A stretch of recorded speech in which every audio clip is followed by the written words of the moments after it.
안녕하세요. 저는 30대 남자로 철없는 형을 하나 두고 있는 공무원입니다.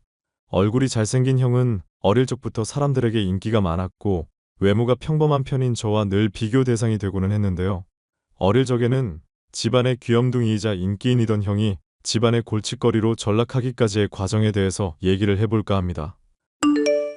엄마, 나 오늘 저녁 하는 날인데 왜 가족들 다 집에 없어? 너 병장 때 이런저런 휴가 받아온 것만 몇 날 며칠인 줄은 알고 그러니? 휴가 때마다 얼굴 자주 받고 저녁이라고 해도 앞으로 쭉 볼 건데 뭘 또 챙기려고 그래. 형 저녁 할 때는 아주 잔치를 벌이더니 나는 왜 찬밥이야? 엄마랑 아빠랑 형 저녁 날 횟집 갔던 거 기억 안 나?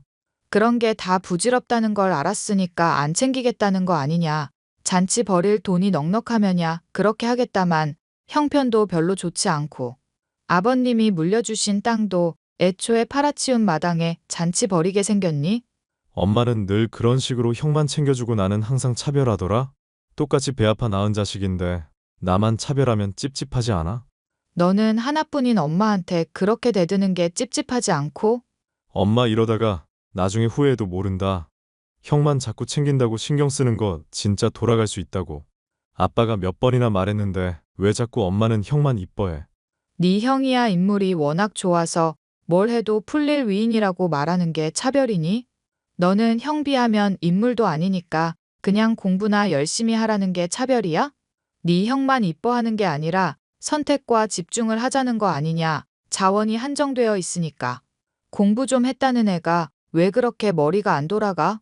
됐고, 엄마랑 아빠야 그렇다고 형은 왜 안 보여? 집에서 맨날 늘어지기만 하는 인간이 이 시간에 밖에 나갔을 리가 없는데? 걔 자취방 장만해줬다. 집에 사람들 북적거리면 창작 활동하는데 방해된다고 해서. 창작 같은 소리 하고 있네. 형, 아직도 아이돌인가 래퍼인가 한다고 그러고 있는 거야? 보나 마나 집에서 배달 음식이나 시켜 먹고 게임만 하면서 허송세월 보낼 거 알잖아. 형, 한참 겪어봤으면서 언제까지 속으려고 이래? 이번엔 무릎 꿇고 울면서 진짜라고 하는데 어떻게 또 부모 된 입장으로 외면하겠니? 네 형 정신 차리겠다고 했고 정말로 각 제대로 잡고 도전해 볼 거라고 하더구나. 딱 2년만 기다려달라고 하는데 군대 갔다 와서 그런지 철이 든 것 같더라고. 그래서 자취방 장만해 줬다는 거구나. 안 되겠다. 내가 그 인간한테 가서 당장 철회하라고 말할게. 안 돼, 이거사. 네 형 수술한 지 얼마 안 돼서 괜히 스트레스 받고 그러면 회복이 안 좋아. 형이 뭔 수술을 받았는데? 얘기 못 들었는데 어디 다치기라도 했어? 다친 게 아니라 걔가 쌍꺼풀이 한쪽만 있잖니. 아무래도 그게 좀 찝찝하다고 해서 시술 좀 받게 해줬다. 성형하는데 쓸 돈 있으면 둘째 아들 횟집 한 번쯤은 데려가겠다. 혹시 쌍꺼풀이 전부야? 쌍꺼풀 끝나면 코도 조금 높이겠다고 하는데 그것만 하면 완벽할 것 같더구나. 또 같은 병원에서 하면 할인도 해준다고 하니 이만한 기회도 없다 싶고. 아, 진짜 내가 못 산다. 못 살아. 이 집에서 더러워서 내가 독립하든지 해야겠네. 저와 형 모두에게 공평한 아빠와 달리 엄마는 잘생긴 형을 편애했었는데요. 나이에 비해서 철이 없는 엄마였던지라 공공연히 손님들 앞에서 형과 저의 외모를 비교하는 것도 모자라 평상시에도 형이 더 자신의 취향인 외모라면서 저를 차별하곤 했었습니다. 그런 엄마를 닮아 형도 철이 없기로는 끝을 모를 사람이었죠. 야, 이 자식아. 저녁을 했으면 형님한테 연락해야 할 거 아냐. 엄마랑 대판 싸우고 집 나갔다며. 너 대체 무슨 생각으로 그러냐? 공무원 공부하겠다고 말하고 집 나간 건데 아빠한테도 이미 허락받은 일이고 아니, 엄마한테 따지면서 집에 못 있겠다고 그랬다며. 나처럼 자취하고 싶어서 공무원 시험 핑계 대는 건 아니고. 자취하고 싶은 건 맞는데 공무원 시험을 치겠다는 건 진심이야. 그래서 대학까지 복학 안 하려고 하는 거잖아. 그러다가 떨어지기라도 하면 어떡하려고 그러냐? 너는 왜 그렇게 뒤뒤를 생각 안 하고 지르고 보는 건지 모르겠다. 아이돌 하겠다고 댄스 학원에 보컬 학원으로 1,000만 원 넘게 날려먹은 형이 할 소리야. 지금은 또 래퍼인가 한다고 클럽이나 다니고 자취한답시고 게임만 하면서 시간 보내는 거 훤히 보이는데? 맞기 싫으면 정신 차리고 미친 소리는 자제하자 동생아. 혈육이라도 거슬리면 패고 깽값 무는 게 내 스타일인 거 알고 있지? 안 그래도 너 술 퍼마시고 깽값 물어준 것만 아니었어도 우리 가족 건물 한 채는 있었겠다. 나보고 정신 차리라고 하지 말고 너나 정신 차려. 이게 형님한테 너너거리고 앉았네? 미쳤냐? 내가 연락할 때 안 받고 있다가 너 편할 때 연락하는 것도 이제 좀 그만하고. 똑같이 군대 갔다 왔는데 넌 왜 그렇게 철이 안 들어? 래퍼 한다는 거 진심이긴 한 거야? 내가 연락하는 건 내 스타일이니까 신경 끄시고 래퍼는 당연히 진심이니까 하려는 거지. 내가 가족한테 거짓말을 해서 뭐하게? 그럼 작업물이라도 보여주든가 싹수 있는지 아닌지 드러나 보게. 하나 완성된 거 있는데 들어볼래? 듣고 괜찮으면 나 진심으로 응원해주기. 콜? 래퍼를 하겠다는 형으로부터 저는 작업물을 들을 수 있었고 정말 깜짝 놀랐습니다. 평소 음악을 즐겨 듣는 편은 아니지만 세련된 멜로디의 비트에 얹어진 형의 랩은 꽤 그럴듯했기 때문이죠. 그런데 어째 귀에 많이 익숙한 감이 있어서 기억을 곱씹어 보다 보니 가사를 조금 바꾸었을 뿐 기존의 곡을 완전히 따라했을 뿐인 노래였습니다. 야이씨, 미친 인간아. 작업했다는 곡이 표절곡이냐? 장난쳐? 가사만 바꿨지. 유행하던 노래 그냥 다 따라했네. 올, 동생 그래도 완전 귀가 막귀는 아닌가 보다? 그걸 다 알아차리고. 재아가, 아니, 형, 언제까지 그러고 살래? 제발 정신 좀 차리자. 지금처럼 편하게 자기 하고 싶은 거 사는 시간이 언제까지일 것 같아? 아빠 곧 정년퇴직하시면 집안에 돈 벌 사람이라곤 형이랑 나밖에 없잖아. 그때 가서도 이렇게 랩하겠다면서 시간이나 허비하고 있을래? 언제까지 술 퍼마시고 클럽이나 다니면서 인생을 막 살 거냐고. 내가 술 퍼마시면서 클럽 다니는 건 또 어떻게 알았냐? 너 나 스토킹하냐? 사생 팬인 줄. SNS에 맨날 자랑질한다고 사진을 올리는데 모르겠냐? 이 미친놈아? 아빠 알면 또 난리 나고 스트레스만 받으실 것 같아서 내가 참아줄 때 자중해. 오케이, 자중할 테니까 형님한테 그럼 공연비 좀 줘라. 내가 그래도 내 랩 들려줬는데 정산을 좀 해줘야 할 거 아니냐. 정상 같은 소리 하고 있네. 표절 노래 때문에 귀가 썩는 줄 알았구만. 돈 왜 필요한지 용건이나 말해. 아, 사실 친구한테 오토바이 빌려서 몰고 가다가 사고를 좀 내는 바람에 치료비랑 수리비가 조금 깨질 것 같네? 그럼 형 다친 거야? 성형 수술했다더니 그건 문제 없고? 아, 내가 다친 건 아니고 애가 다쳤어. 그래서 합의금이 좀 필요할 것 같네? 오토바이를 몰다가 애가 다쳤다고? 응, 나름대로 돈 벌어보려고 배달 알바 시작했었는데 이게 신호 걸리면 딜레이가 엄청나거든. 그래서 빨간불에 좀 발다가 애를 못 보는 바람에 살짝 다치게 만들었네. 진짜 너는 답이 없는 놈이다. 돈 못 빌려주니까 알아서 해결해. 야, 그래도 내가 배달 알바하면서 뭐라도 해보려다가 이렇게 된 건데 기특하지도 않냐? 많이도 안 바라니까 딱 100만 원만 빌려주라. 동생님, 제발, 응? 이미 나한테 빌려간 돈만 500만 원은 넘는 거 알지? 내가 너 때문에 사리가 생길 지경이야. 형 좋아서 죽으려는 엄마한테 달라고 해. 안 그래도 엄마한테 500만 원 정도 받아서 100만 원만 달라고 한 거야. 나도 양심이 있지 엄마한테 다 받을 수는 없잖아. 철없는 형 때문에 한숨만 늘어가고 있던 저로서는 미래를 대비하기 위해 공부밖에 답이 없다고 생각했습니다. 군대를 가기 전만 하더라도 의린이 가족애니 하는 형의 말에 깜빡 속아 돈도 많이 빌려줬었던 저였지만 차츰 형의 실체를 알게 되었고 떼인 돈도 늘어만 갔으니 마음에서 거리를 두고 있었죠. 열심히 공부한 덕분인지 저는 1년 반 정도의 시간을 투자한 결과 공무원이 될 수 있었는데요. 아이고, 그래. 우리 기특한 둘째. 공무원 시험 합격했다는 소식 듣고 엄마가 그 자리에서 펑펑 운 거 알지? 너무 기특해서 가족 다 같이 데리고 횟집 좀 갈까 하는데 시간 괜찮니, 아들? 시간이야 괜찮은데 엄마가 웬일이야? 엄마 내가 뭐 잘했다고 이렇게 챙겨주는 사람 아니잖아. 나야 뭐 늘 둘째 생각뿐이지. 네가 아니면 엄마가 어떻게 지금까지 안심하면서 살아왔겠니? 막말로 제약이 그 녀석이 오죽 엄마 속을 썩여 오냐오냐 해주니까 허구한 날 사고만 치는 그 자식을 내가 언제까지 참아줘야 해. 그게 무슨 말이야? 형 또 사고 쳤어? 너한테는 아무 얘기도 안 했나 보구나. 내가 네 형 생각만 하면 아주 속이 터진다. 속이 터져. 나 요즘 걔한테 얘기도 안 하고 사이도 아주 최악이야. 무슨 일인데? 사람 궁금하게 하지 말고 빨리 말이나 해봐. 걔가 래퍼 한다고 하던 거 계속 실패하니까 얼굴이 못생겨서 그런 거 아닌가 고민하더구나. 나는 아니라고 몇 번을 말했는데도 자꾸 성형해야겠다지 뭐니. 설마 그래서 또 성형하게 한 거야? 광대며 얼굴 라인이며 이마며 입술이며 죄다 갈아엎었다. 그랬더니 이건 뭐 기괴해서 봐줄 수가 없는 얼굴이 됐구나. 본인은 마음에 든다고 하는데 엄마는 너무 과해서 오히려 징그러울 정도지 뭐니. 그럼 형이 사고 쳤다는 게 성형수술 과도하게 했다. 이거라는 거야? 엄마는 그것 때문에 형이랑 요즘 사이가 안 좋은 상황이고?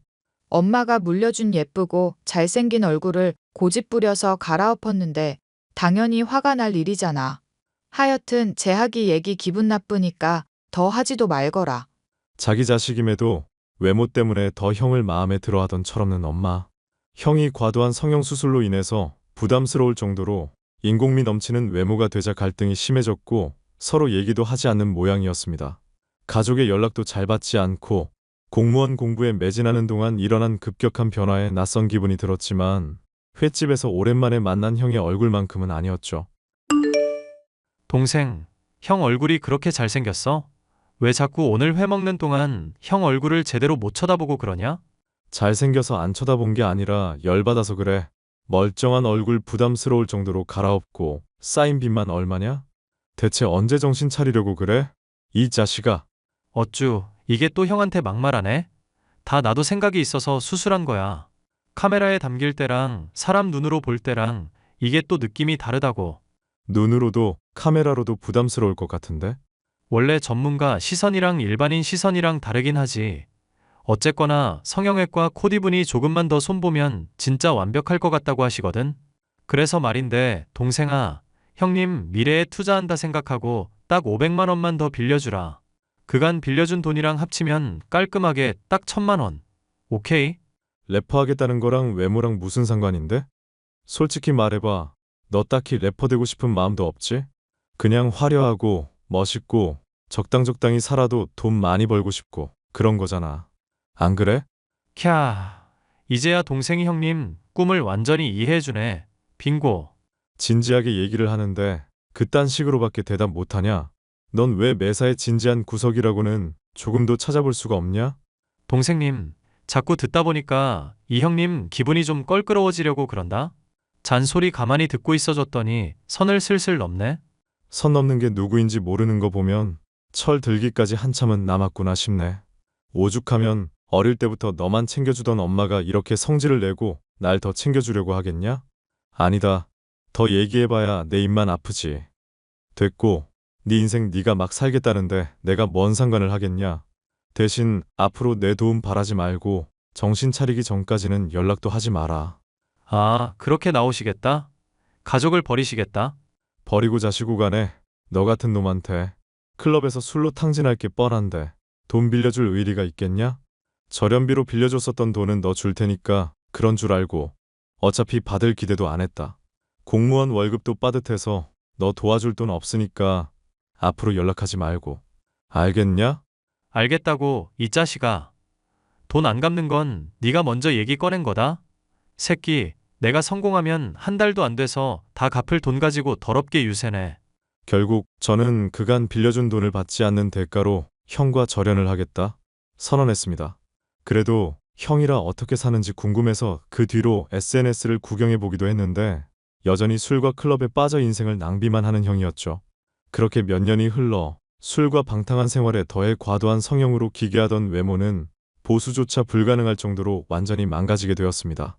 아빠 또한 정년퇴직하게 되어 더는 부모님께 손을 벌릴 수 없게 되자 형은 제게 다시금 연락을 취해오더군요. 어이, 사랑하는 동생아, 형 취직했다. 너한테 빌린 돈도 다 갚을게.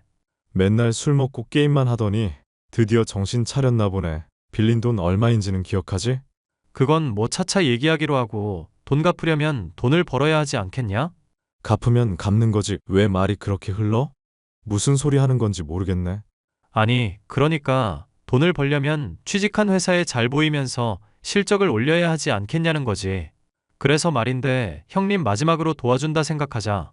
옥장판 5개만 사주라, 동생. 와, 이거 진짜 또라이 아니야? 빚 갚겠다고 해놓고 옥장판을 사달라는 게 뭔 소리래? 빚을 갚으려면 돈을 벌어야 하니까 옥장판을 사달라는 얘기지. 너 공무원 시험은 대체 어떻게 합격했냐? 애가 어떻게 다단계 취직한 나도 아는 기본을 모를 정도로 둔하냐? 됐다. 돈 갚겠다길래 난 또 건실히 일할 생각인가 했네. 보나 마나 옥장판 팔아서 월급 받으면 또 클럽 가고 술 처마실 거잖아. 그치? 이제 묻는 것도 웃긴다. 나 객과 천선했다니까 그러네. 형님이 잘해보겠다고 하는데 왜 못 믿어? 지금도 SNS에 포샵질한 사진 올리면서 인생 낭비 중인데 말을 믿겠냐? 평생 너 예뻐하던 엄마까지도 포기한 마당인데 믿겠냐고. 어떻게 입만 열면 거짓말이고 태도도 이렇게 뻔뻔해? 야, 그러지 말고 형 딱 한 번만 도와주라. 이번에 또 도와줬는데 내가 막 나가면 그땐 진짜 개다, 개. 우리 아빠랑 엄마 걔 낳은 분으로 만들고 싶지 않으니까 차단할게. 옥장판은 네가 클럽에서 꼬신 여자들한테나 팔아. 야, 진짜 이럴 거야? 나 네 형이야. 형을 차단해버리고 신경을 끄기로 한 저는 가끔 부모님으로부터 소식을 듣게 되었는데요. 여전히 정신을 못 차리고 래퍼를 하겠다고 하고 옥장판을 팔려고 한다는 말에 한숨만 나올 뿐이네요. 이제는 저를 더 이뻐하고 오냐오냐 하시는 엄마도 실망스럽지만 그보다 몇 배는 더한 인간이 형인지라 가족의 연을 아예 끊고 싶은 심정이네요. 정신 못 차리는 형에게 저와 가족이 앞으로 어떻게 하면 좋을지 사연 들으시는 분들의 조언을 꼭 듣고 싶어요. 사연 끝까지 함께 해주셔서 감사합니다.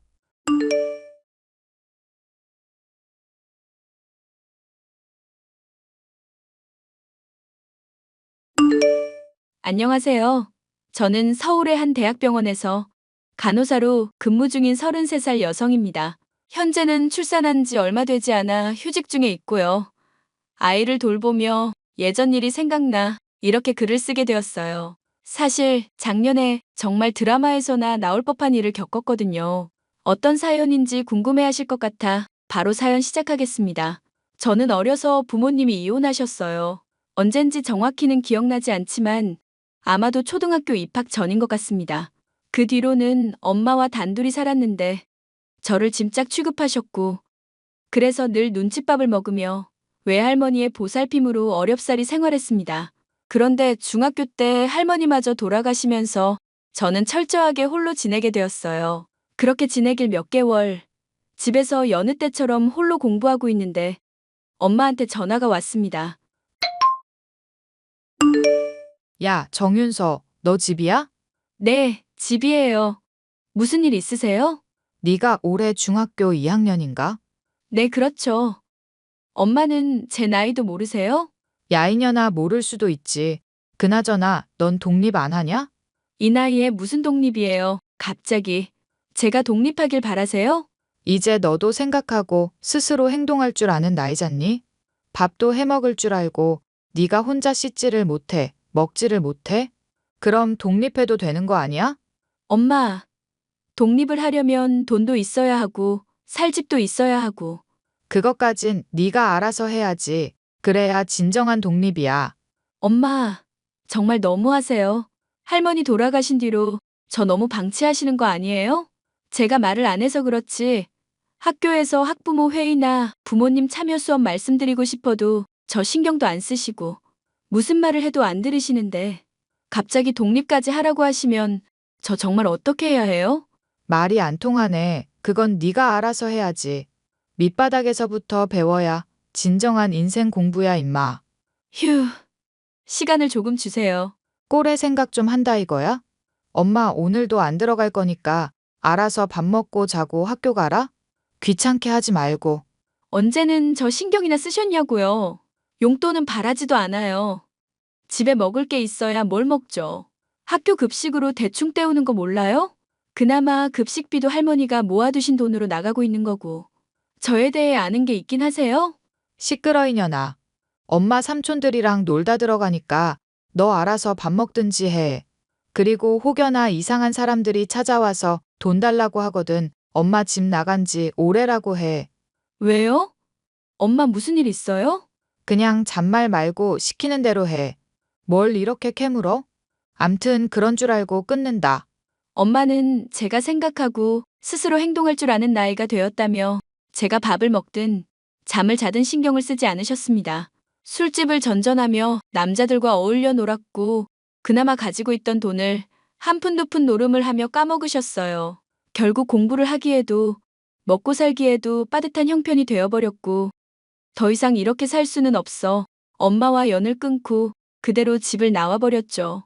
아무 연고도 없는 서울로 무작정 올라와 숙식이 가능한 식당에서 일을 시작했고 어렵사리 돈을 모아 고시원 원룸으로 조금씩 집을 넓혀가며 생활하기 시작했어요. 하루에 3만 원 벌기도 힘들었던 게 조금씩 금액도 커지고 악착같이 모으니 제법 돈이 되더라고요. 학업의 뜻이 있었지만 상황 때문에 여의치 않았고 더 늦기 전에 공부라는 걸 해보고 싶어 검정고시를 봤습니다. 그동안 모아둔 돈으로 큰 마음 먹고 학원도 끊고 인터넷 강의도 듣고 잠자는 시간 아껴가며 공부에 전념했어요. 그래서 간호대학에 입학해 전액 장학금을 받았고 운 좋게 졸업하는 것과 동시에 간호사 시험에도 합격해 새로운 인생을 살게 되었죠. 윤서야, 요즘 대학병원에서 근무한다며? 나는 그냥 개인 병원 들어왔어. 규모가 커서 그런지 정신이 하나도 없다. 아직 막내라서 그렇기도 하고 외울 건 왜 이렇게 많은지. 학교랑은 비교가 안 돼. 그래도 할만한가 보다? 힘들다는 말은 안 하네. 너 교수님이 대학원 데리고 가려던 거 왜 거절했어?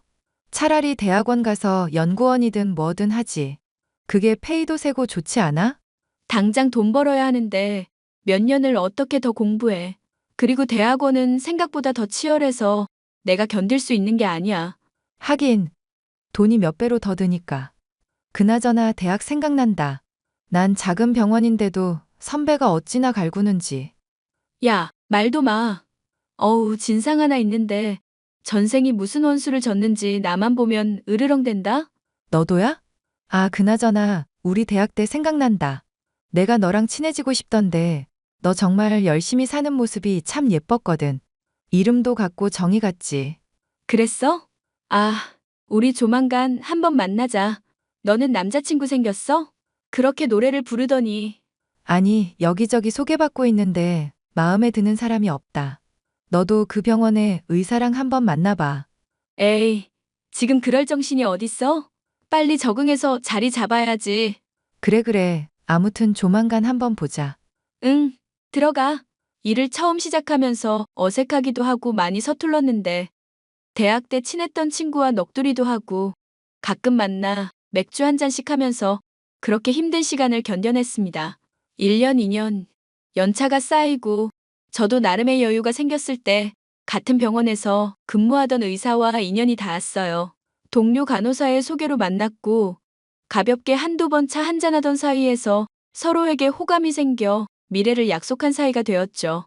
그게 지금의 남편이고 제 남편은 한없이 다정하고 저를 이해해주는 사람이었어요. 첫인사를 드리러 간 날 저의 모든 것을 말씀드렸고 거부감이 들거나 싫어하실 줄 알았지만 시부모님은 되려 그런 저를 감싸 안아주시며 그동안 얼마나 힘들게 살았냐며 다독여 주셨습니다. 저를 며느리가 아니라 친딸 그 이상으로 대우해 주셨고 그렇게 차근차근 결혼 준비를 해나가게 되었죠. 그러던 어느 날 제가 쉬는 날 시어머니와 백화점도 둘러보며 점심을 먹고 근처 카페에서 커피 한 잔을 하던 때였죠. 잠시 망설이시더니 돈 봉투를 건네주시며 어렵게 말씀을 하시더라고요. 어머니, 이게 뭐예요? 내가 너한테 해줄 게 뭐가 있을까 생각하다가 딸이 시집 갈 때 보통 비상금 쥐어준다길래 내가 조금이나마 준비해둔 거야.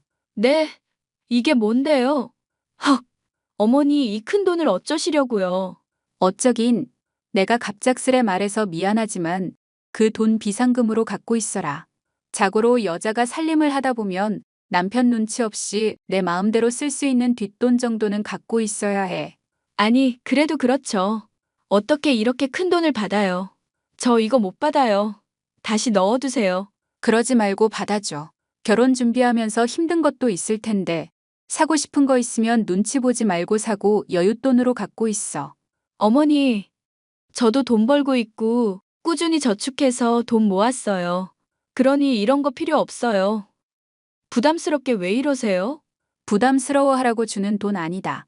혹여나 그렇다고 해도 그냥 받아둬. 언젠간 쓸모가 있을 거야. 네 돈은 네 돈이고 내가 주는 돈은 엄마가 준다 생각하고 받아줬으면 좋겠구나. 태하 그 녀석이 은근히 짠돌이 기질이 있어서 혹여나 속 썩일 일 만들까봐 눈치 보지 말라고 주는 거니까. 어머니, 제가 어떻게 보답을 드려야 할지. 이렇게 큰 돈을 저한테 덥석 주시다니요. 보답은 너희가 결혼해서 잘 사는 게 보답이야. 내 딸이다 생각하고 아껴줄 테니까 하고 싶은 거 하면서 잘 살아. 그게 보답하는 거야. 알겠지? 정말 감사합니다. 제가 효도하면서 살게요. 시어머니는 제게 친엄마나 다름없었습니다. 혼자 사는 자취방에 반찬도 가져다 주시고 제가 아프기라도 하면 약 사서 집에 찾아오시기까지 하는걸요. 직업이 무색할 만큼 정말 아기처럼 소중히 대해주시는데 이런 따뜻한 분이 시어머니가 된다니 가슴이 벅차올랐습니다. 며느리는 절대 딸이 될 수 없고 고부지간은 가까워질 수 없다는 말이 있잖아요. 솔직히 저는 저희 시어머니 보면 그런 생각이 싹 사라지더라고요. 결혼하고 달라질 거라는 주변의 의견도 많았지만 시어머니는 한결같은 분이셨습니다. 그렇게 한참 결혼 준비를 하고 있는데 이상하게 퇴근길이 찜찜한 거예요. 누군가 절 따라오는 듯한 느낌을 받았습니다. 제가 무서워하고 걱정하니까 남편이 데려다주고 데리러 가고를 반복하면서 살았어요. 한 달 정도를 그러다가 수술 일정 때문에 딱 한 번 그러질 못했는데 제 앞에 놀라운 일이 생겼습니다. 바로 20년 만에 인연을 끊고 살았던 친엄마가 찾아온 거였어요. 어디서 주워 입었는지 잔뜩 해진 옷에 헝클어진 머리카락하며 술 냄새가 진동한 상태였죠. 저를 붙잡더니 혀가 잔뜩 꼬인 소리로 말을 건네기 시작했습니다. 야, 오랜만이다. 잘 지냈니? 어? 엄마가 여길 어떻게... 어떻게 찾아왔냐는 눈치네. 어떻게 왔는지는 네가 상관할 바 아니고. 보니까 좋은 직장 다니는 것 같은데 돈 좀 모아뒀니? 여기가 어디라고 와요? 20년 만에 나타나서 한다는 소리가 돈 이야기예요? 돈 있으면 어쩔 건데. 어쩌긴 너 내가 낳았으니까 가진 돈 있으면 5천만 원만 내놔. 태어나게 해준 걸 감사하게 생각해야지. 뭐? 당신이 뭔데? 낳기만 했지 신경이나 썼어? 인연이 말본새하고는? 너 엄마한테 누가 그따위로 말하래? 가진 거 있어 없어? 없고요. 있어도 안 줄 거예요. 줄 이유도 없고요. 너 혼자 잘 먹고 잘 살면 다니? 이제는 효도 좀 하고 살아야지. 진짜 어이가 없네요. 몇십 년 만에 나타나서 돈 타령하는 것도 모자라. 이제는 효도까지 하라고?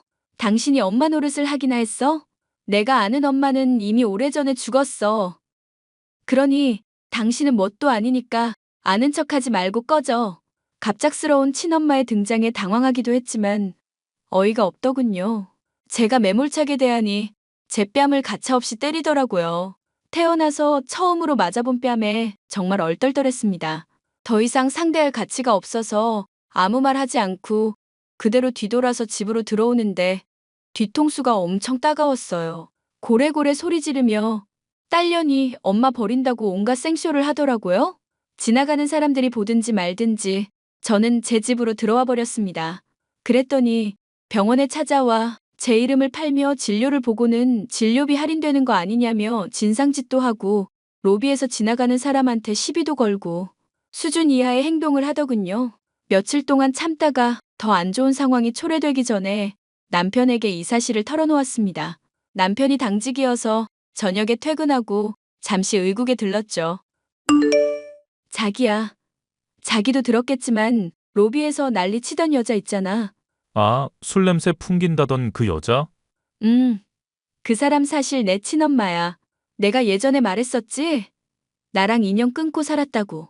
그런데 얼마 전에 갑자기 나 찾아와서는 돈을 요구하더라? 뭐? 그게 사실이야? 그럼 병원에서 난동 부리는 것도 그 이유고? 말로는 제외하네 어쩌네 하는데 내가 보기엔 목적은 돈이야. 내가 보고 싶어서 온 게 아니거든. 어디서 무엇을 하면서 살았는지는 몰라도 갑자기 찾아와서 돈 달라는 게 영 찝찝해서 말이지. 당신 왜 진작에 말을 안 했어? 수치스럽기도 하고 식구들한테 안 좋은 모습 보일까봐 겁났어. 병원 사람들한테도 사실대로 말 못하고 대충 얼버무리기만 하고 이대로 있다가는 나만 병신 될 것 같아서. 나 어떡하면 좋아? 그런 걱정이라면 하지 않는 게 좋아. 지금까지 당신이 쌓아온 이미지가 있는데 사람들이 안 좋게 생각하진 않을 거야. 내가 장모님 한번 만나볼게. 뭐? 당신이 엄마를 왜 만나? 그러다 무슨 봉변을 당할 줄 알고. 그래봤자 뭐 어쩌시겠어? 언젠가 한 번은 겪어야 할 일이잖아. 평생 안 보고 살 것도 아니고 정리를 하려면 이참에 해야지.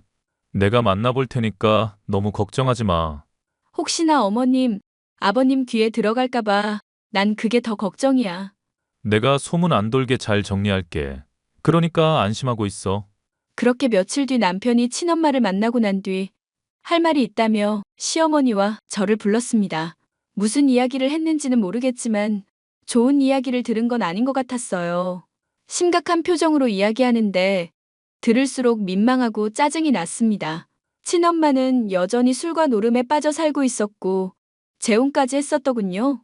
물려받은 재산 다 탕진하고 돈 필요해서 저를 찾아온 거였습니다. 그리고 노름판 사람들과 짜고 저를 빌미로 돈을 뜯어내려 했던 정황을 포착했어요. 저를 만나고 난 뒤 그 사람들과 모종의 계획을 세웠더라고요. 어떻게 해서든 돈을 마련하기 위해서요. 남편이 친엄마의 뒷조사를 하면서 미리 알았으니 망정이지. 아무것도 모르고 당할 뻔했습니다. 남편과 시어머니는 부들부들 떠는 제 손을 잡아주며 말했죠. 장모님 만났는데 자기가 말한 대로더라. 나한테도 돈을 요구하시더라고. 뭐? 엄마가? 아, 진짜. 어떻게 끊어내지? 내가 정말 면목이 없다. 애초에 돈 노리고 접근한 분이니까 크게 신경 쓸 건 없어. 당신한테 해코지만 안 하면 되는 거야. 엄마라고 부르기도 아까워. 내가 왜 그런 사람한테서 태어났는지 하늘이 원망스러울 정도야. 답이 없다. 답이. 세아가, 이렇게 된 이상 어쩔 수 없어. 우린 이미 가족이다. 어차피 같이 헤쳐나가야 할 일이야. 무슨 일이 있어도 마음 단단히 먹어. 내 어머니. 내가 지켜줄 테니까 너무 걱정하지 마. 원하면 김 기사님한테 부탁드려서 경호원이라도 붙여줄게. 그리고 우선 병간에서 며칠 쉬어.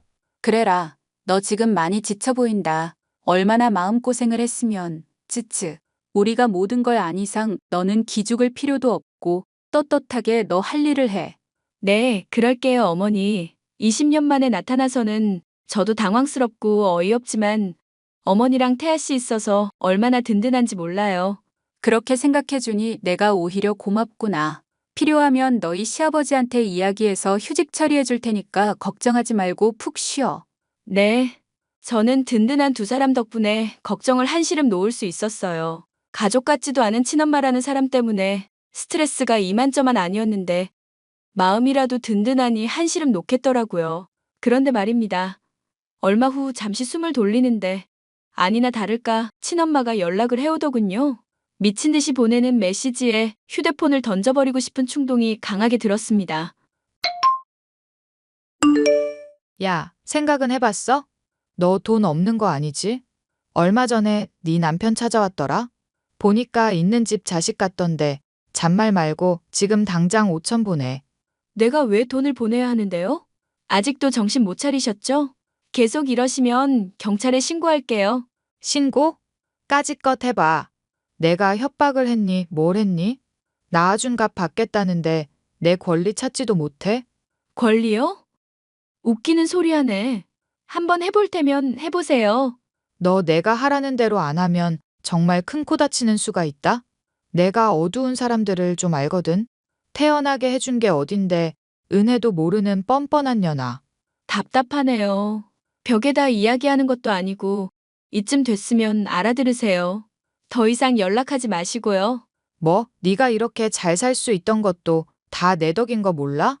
네 그 반반한 얼굴로 있는 집 자식 꼬셔서 결혼하는 것도 다 내 덕이라고.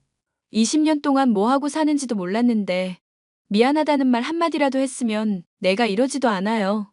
어디서 뻔뻔하게 엄마 타령을 해요? 아, 미안하다 미안해. 이제 됐지? 그러니까 5천만 원 보내라. 필요 없거든요. 연락 차단하겠습니다. 이래서 딸년 키워봤자 소용없다니깐. 결혼하더니 출가회인이라 이거냐? 키워준 은혜를 알면 엄마한테 집 한 채는 해줘야지. 이 싹수 노란 년. 한 번만 더 이런 식으로 연락하면 진짜 싹수노란 게 뭔지 똑똑히 보여줄게요. 뭐? 인연이? 진작에 나타나서 미안하다 한마디만 했어도 엄마 취급을 해줬을 거예요. 더 이상 할 말 없으니까 꺼져요. 매섭게 쏴붙이니 이상하다 싶을 정도로 며칠 동안 연락 없이 잠잠하더라고요. 2주 정도의 시간이 흐르고 제가 병가를 내고 집에서 쉬고 있었습니다. 장을 보러 외출을 하고 왔는데 글쎄 집이 난장판이 되어 있는 겁니다. 누군가 침입한 흔적도 있었고요. 놀란 마음을 가다듬고 집 밖으로 나가 경찰에 신고하려는데 머리에 큰 충격을 받고 그대로 정신을 잃고 말았죠. 얼마의 시간이 흘렀는지도 모르는 시점에 눈을 떠보니 웬 창고에 묶여 있더라고요. 인기척이 나자 친엄마와 남자 몇 명이 제가 있는 곳으로 들어왔습니다. 비몽사몽인 저에게 말을 건네더군요. 이제야 정신이 좀 드니? 여기가 어디예요? 지금 이게 뭐 하는 짓이냐고요. 보면 모르니? 창고잖아. 그러게 내 말 좀 듣지 그랬어. 너 결혼할 남자 아주 대단한 집안이던데? 병원장 아들이라니 역시 내가 딸 하나는 잘 낳았어. 그 사람한테 손 하나 까딱하면 내가 당신 죽여버릴 거야. 죽일 수는 있고 두 손 두 발 다 묶였는데 네가 무슨 수로 나를 죽인다 그래? 이거 당장 안 풀어? 당신 이거 엄연히 범죄야. 납치에 감금해. 엄마가 자식 훈육 좀 한다는데 뭐가 범죄야? 말 조심해. 진짜 당신은 미쳐도 한참 미쳤어. 적어도 날 딸이라고 생각하면 이런 행동을 하는 건 아니지. 뭐가 어때서? 네 남편한테 연락해놨으니까 곧 올 거야. 뭐? 네 몸값이 꽤나 비싸. 내가 현금으로 2억 가져오라 했거든. 곧 온다고 했으니까 기다려보지 뭐. 너 까딱하다가는 죽어. 그러니까 엄마 말 잘 듣자 우리 딸. 두어 시간쯤 흘렀을까요? 밖에서 소란스러운 소리가 들리길래 문틈 사이로 보니 남편과 경찰이 들이닥쳤습니다. 사실 이런 상황이 있을 거라고 예상하고 목걸이에 위치 추적 장치를 달아놨거든요. 남편은 진작에 제 위치를 알고 있었을 테고 때맞춰 친엄마가 연락을 하니 이때다 싶어 들이닥친 겁니다. 경찰들이 많은 쪽수로 들이미니 이러지도 저러지도 못하고 금방 잡혀버리더라고요. 경찰에게 붙잡혀 끌려가는 와중에도 친엄마는 당당하게 소리쳤습니다. 결국 친엄마는 폭행 및 감금죄, 주거침입죄, 협박죄, 사기죄, 상해죄 등 온갖 죄목으로 재판받게 되었어요. 이미 노름판을 전전하며 지명수배를 당한 탓에 합의고 뭐고 바로 재판에 넘겨졌죠. 재판장에서 친엄마는 자신의 억울함을 호소하며 난리를 쳤습니다. 그러고는 이게 다 저 때문이라며 저를 향해 비난 섞인 말을 해댔죠. 내가 왜 이렇게 살았는데 내가 무슨 죄가 있다고. 죄가 없어? 당신이 존재하는 것 자체가 죄야. 싹수 노란 게 뭔지 보여준다고 했지? 나 낳아줘서 고마워요. 이제 다시는 보지 말자. 너 인연. 내가 널 어떻게 낳았는데 이 엄마를 버려? 버리긴? 20년 전에 이미 날 버린 건 엄마야. 그러니 더 이상 아쉬운 소리 하지 마. 너 따위를 낳는 게 아니었어. 잘난 집에 시집 가면서 이 엄마 하나 못 건사해. 네가 사람이야? 그러는 그쪽은 사람이세요? 신성한 재판장에서 진상 피우지 말고 죗값이나 달게 받으세요. 나 알코올 중독자야. 정신도 온전치 않은데 내가 엄마로서 널 훈육한 거지. 이게 뭐라고 재판까지 받아야 해? 듣자 듣자 하니 못 들어주겠네. 이봐요. 적어도 엄마면 새끼 걱정은 해야지. 알코올 중독? 어따 대고 말도 안 되는 핑계를 대고 있어? 알코올 중독이면 납치하고 돈 뜯어내도 되는 거야? 이봐요, 아줌마. 내 딸한테 내가 훈육한다는데 아줌마가 뭔데 참견이야? 말을 바로 하세요. 아줌마 아니고 윤서 시어머니입니다. 그리고 시어머니이기 전에 내 딸로 받아들였어요. 당신 같은 사람은 엄마 자격도 없어. 더 이상 자식 힘들게 하지 말고 지은 죗값 달게 받을 생각이나 해요. 더 할 말 없습니다. 소란 피워서 죄송하고요. 엄마라고 부르는 것도 이제 마지막이네요. 그럼 부디 잘 사세요. 야, 야, 이 미친년이? 낳아준 은혜도 모르는 년아. 야! 친엄마는 자신이 심신미약자라고 주장하면서 어떻게든 감형받으려고 애썼는데 제가 가지고 있던 모든 증거를 제출하니 빼도 박도 못하고 실형을 면치 못하게 되었습니다. 친엄마는 중형인 10년을 선고받고 구치소에 수감되었어요. 그리고 교도소에 수감되면서 알코올 중독 치료도 병행하게 되었습니다. 친엄마가 나중에라도 찾아오지 못하게 주소지 열람 제한, 접근 금지, 통신 제한 신청을 걸어버렸어요. 앞으로 몇 년을 더 살지는 모르겠지만 제 인생에서 엄마에 대한 흔적 자체를 지워버리고 싶었습니다. 그렇게 한바탕 소란이 잦아들고 저는 많은 사람들의 축하 속에 행복한 결혼식을 올렸어요. 허니문 베이비로 임신했고 현재 쌍둥이 출산해서 열심히 육아 중에 있습니다. 어머니, 오늘 아이들 사진이에요. 매번 이렇게 안 보내줘도 되는데. 코로나만 아니었어도 우리 강아지들 보러 가는 건데. 저도 어머니 뵈러 가야 하는데요. 어제 애들 접종하러 병원 다녀온 게 유일한 제 외출이었어요. 요즘 시국이 그러니까 서로 조심해야 한다. 이렇게 사진으로 봐도 예쁜데 실제로 보면 얼마나 귀여울꼬. 뭐야? 왜 나만 빼고 둘이 말해? 당신 오늘 바쁘다며. 어머니한테 아기들 사진 보내드리고 이런저런 이야기하고 있었어. 안 그래도 못 보는데 이렇게라도 봐야지. 얼마나 귀엽니? 세아가 많이 피곤하지? 어차피 해야 할 일인걸요? 그래도 마음은 편해요. 애들 낳기 전에 일이 해결돼서 망정이지. 아니었으면 저 진짜 죽었을지도 몰라요. 예끼, 죽는다는 소리 함부로 하는 거 아니야. 이제 내가 엄마다 생각하고 잘 챙겨줄 테니까 앞으로 걱정하지 말고 아가들이랑 잘 지내보자. 자기야, 나도 잘할게. 오늘 급한 일정 다 끝냈으니까 일찍 들어갈게. 먹고 싶은 거 없어? 몸보신하게 삼계탕 같은 거 사 먹여. 아무렴 어때요? 전 어머님이 해주신 밥이 제일 맛나는걸요? 호호 그러니? 코로나 좀 나아지면 내가 맨날 가서 해줄게. 제 기막힌 사연 어떠셨나요? 정말 드라마에서나 나올 법한 일 아닌가요? 자식이나 부모나 서로의 거울이라고 하는데 태어날 아이에게 좋은 부모가 되었으면 좋겠습니다. 절대로 자식을 저버리는 부모는 되지 않을 거예요. 이제는 모든 근심 걱정 훌훌 털어버리고 아가들과 마음 맞는 시댁 식구들과 평생 행복하게 지낼 생각입니다.